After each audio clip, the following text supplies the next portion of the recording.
Hey there folks, my name is Brock Chart and we're back at you with another tutorial. This one is a personal favorite. This one is Highway to Nowhere from Five Finger Rock Book 1. A little about this one. I absolutely love like the soundtrack of Top Gun. It is just aggressively 80s in the best way. You've got bands like Berlin with the love theme, and then you've got Highway to the Danger Zone. It's just so much fun. A lot of the big sounds during this time is called like new wave music, and it was using a lot of like very cool synthesizer types of sounds, along with your standard like electric guitars and stuff, and it's just really really fun music. And so this is kind of inspired by that. And I would definitely encourage, if you're playing on a keyboard, to try out a couple of cool synthesizer settings on there, or maybe some electric piano stuff. So I think you'll have a lot of fun with it. And so, let's go ahead and get started. And so this intro here is kind of like our opening synthesizer riff. And so your right hand thumb is going to be on D, right above middle C here, and then your left hand is going to be doing kind of perfect fifths here, also on that lower D. And notice we are using the damper pedal here, and so it's important for this sort of thing that it's easy to rush those eighth notes, or to be a little inconsistent about the time there. And so just make sure that you're kind of almost like counting a metronome in your head.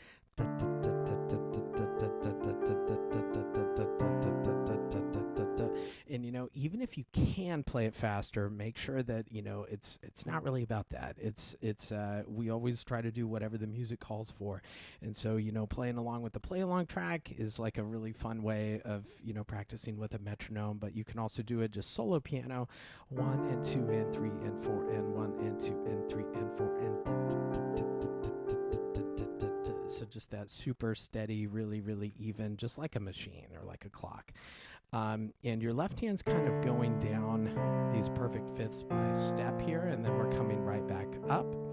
And so we can totally use the help of the damper pedal to make that transition a little bit easier. Remember, with the damper pedal, as soon as you hit it, you can start moving to that very next one. So that'll help you. So then you're not, to the end of the phrase, and then you're, oh my gosh, where do I go?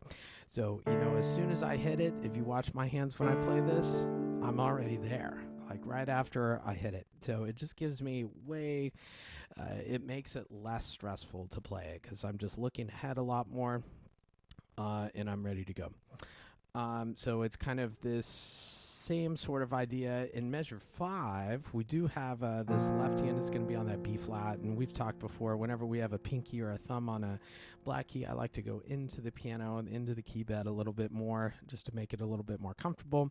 So that's something you can do in measure 3. Just as soon as you hit this, you can start almost moving like diagonally to that black key there, and then we're going to come back up to the C, to the D. So watch out, because the pattern, we're kind of going this ascending pattern for quite a while, but then in measure 6, the pattern changes and we start to come down a little bit. So just, that might be a spot to circle. So this will be measure 5. And then we have this cool kind of suspended sound there that like C add 2. Yep. And then right in measure 9 is the start of our intro, or I'm sorry, of our verse. And this is, where the singer might come in. If you've been watching these videos, sometimes, I'll hear bits and pieces of lyrics here and there, and I'm not a lyricist or a singer by any means, but sometimes they're, kind of help the tune, and I would encourage you to, make up your own lyrics to these. That can kind of be a fun exercise, but I'll sing a little bit of what I was hearing, and it's just like little bits and pieces there. On a highway going nowhere, go slowly. And I don't have really any lyric. That was pretty much it. But Yeah, so just that like very, very small clip there. But yeah, imagine that right hand being your singer. And so you're going to want to like hand balance wise bring that out a little bit more. And so your right hand is going to be a little bit higher. That pinky is going to be on that higher C, and we're going to come in on beat 2. So left, right, right. Now I am going to cross over, and watch out that it's not like right here, but I am having to stretch a little bit for this crossover. It's a skip over to that D, C. So sometimes that can help just to like say the note names. It'll help us remember it. There's just something to that.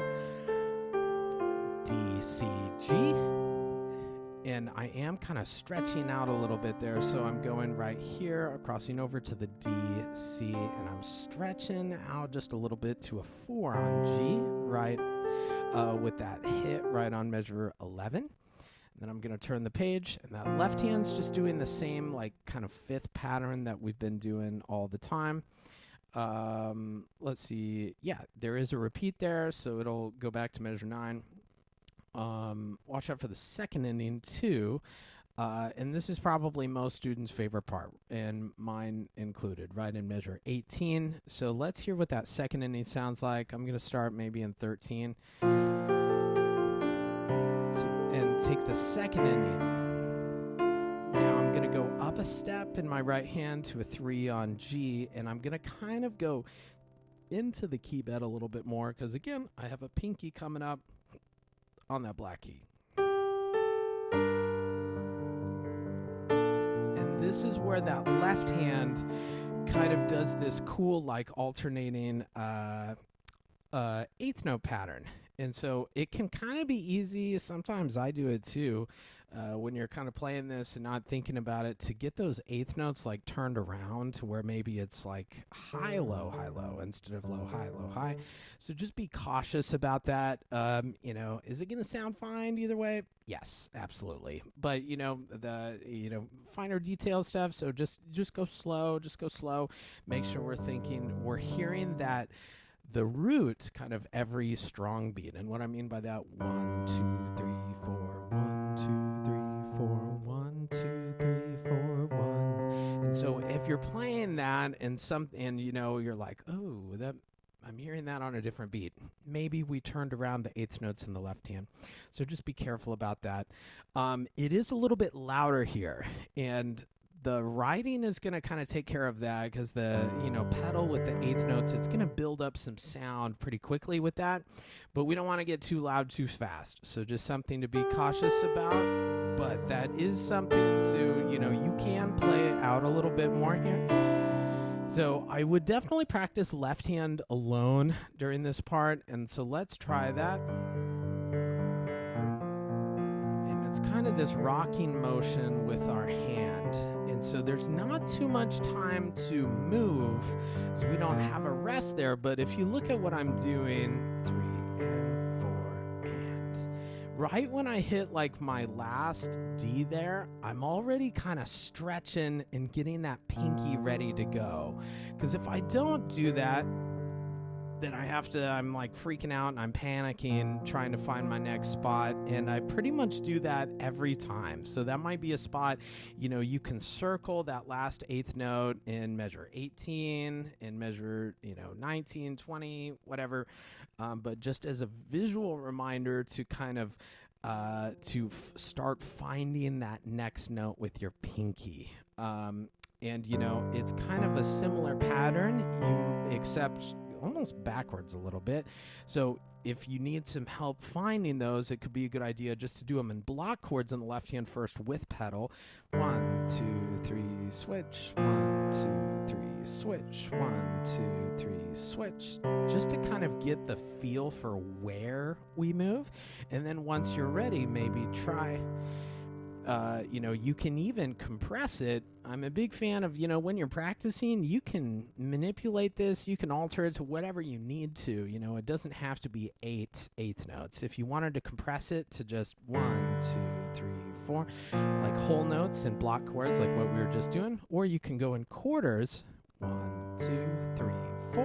1, 2, 3, 4. So we're just kind of altering the music a little bit just for practice, you know. And the whole point of practice is just to get our fingers, get our hands, get our body, getting those motions, more drills for that sort of thing. So absolutely, feel free to use this music. You can stretch things, you can compress things, you can do block chords, you can do whatever. You can make them into quarter notes.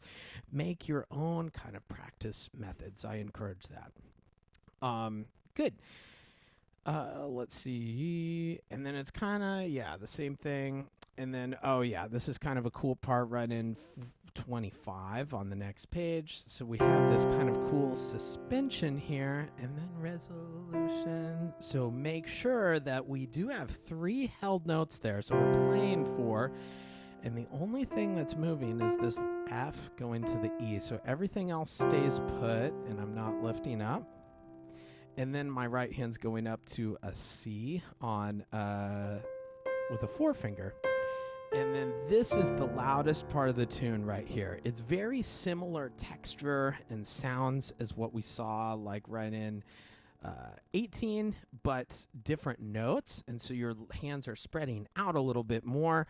And so your right hand's going to be kind of spreading into these this 6th on F and D, and your left hand's going to be going down to a lower D, F, G, B flat. And so that might, kind of like what we had talked about, a good way to just practice them in block chords just to get the motion, just to get the feel of where to go.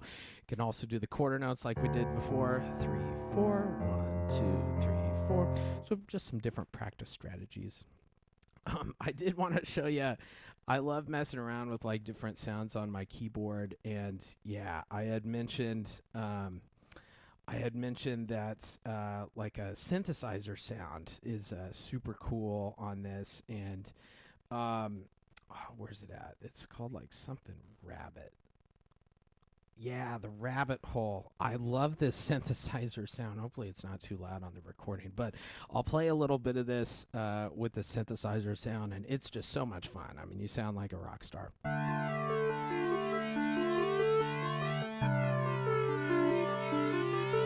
I just absolutely love that. It's so much fun. Especially like those little those like sus chords or whatever sounds so cool with that. And I love the some of those chords just, oh man, on the synthesizer I get really excited when I hear those. So yeah, definitely experiment with your keyboard, and I think you'll have a lot of fun with that. But going back to piano, I just kind of had to show you guys. So it's a very similar sort of thing, but we're at 27, or I suppose the pickup's into 27. This will be C, A, D, da, the highway going nowhere. Ba-dum, bum. So that right hand is still your melody, and we're at a fortissimo here, so make sure this is very energetic. Watch out for, this is the next page here, and I'm going to spread out just a little bit to a 2. So this is 33 and 34. So 33. Now I'm going to stretch to where I have a skip between my 1, 2, and 3 there. Now this is a really cool part. It's we take kind of the same left-hand chords that we've seen in 27, but the right hand is kind of doing a new 8th note pattern, and maybe that would be in a synthesizer, maybe that would be like a cool electric guitar doing some face melting, but 3 and 4 and 1 and 2 and 3 and then this one is kind of a cool, that's my favorite chord probably, and when you play it like as a block chord, it's it's a little weird, it's kind of dissonant, but it strangely kind of works for some reason. And then we're going to go up to that B flat. Something that students sometimes have a problem with, or it's just trebles rather, is in 38. This is the only time, I think, in the piece where the left-hand chord is not changing on beat 1. It's instead happening on beat 3, so it's just like a little delayed. And so that might be a spot to circle. So let me play that for you. This will be in 35. 3 and 4 and 1 and 2 and 3. stretch and watch my right hand because I have a thumb on the black key. I'm going to go into the piano a little bit more. 1, 2, 3, 4, 1. And I can slow things down here. I've got a retardando. And then we'll just hold the pedal there and let all those colors kind of blend together.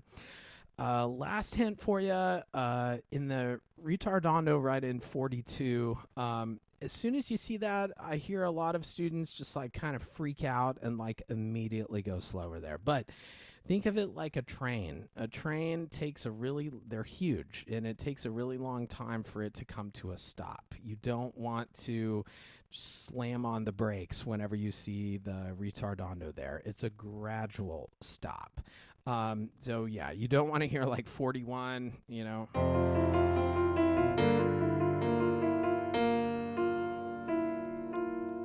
Right, so it's just like I just slammed on the brakes, and it's very gradual. So don't be afraid to just gradually go slower, and you know, maybe even don't even start slowing down until like the beat 3 and 4 there, and that's totally fine. And you can kind of listen to this, and I'm slowing down. Boom. So I don't start really going slow until like that last 3, 4 notes there in my right hand. But gradual stop. I think kind of thinking and imagining that train can help you. But yeah, I think that'll do it for Highway to Nowhere. Thank you for tuning in. I appreciate you guys watching, and hope you have fun with the tune, and I hope this video helped you learn it. I'll see you in the next one.